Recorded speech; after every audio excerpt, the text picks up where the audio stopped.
Алманың зиянды жағын білесіздер ме?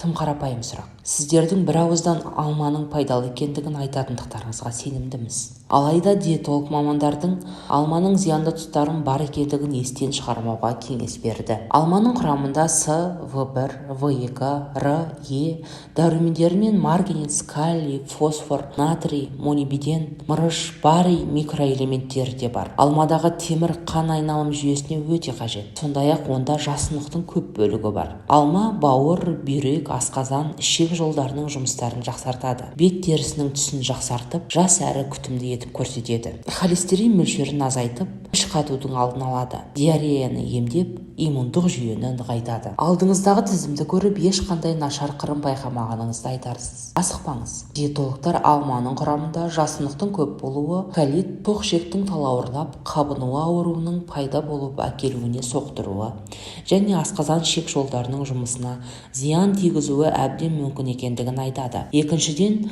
құрамдағы жеміс қышқылының шамадан тыс көптігі асқазандағы жараның ұлғайып жіберу қаупі бар. Үшіншіден, алманың қышқылы тістің эмаліне қатты әсер етеді, яғни оны жұқартып, тісті сезімтал етіп шығарады. Алма жапырағынан демделген шайды көп ішпегеніңіз абзал. Мұның қант диабеті ауруына шалдықтырғаны дәлелденген. Егер біз берген ақпарат сіздерге пайдалы болса, лайк басып жазылуды ұмытпаңыздар.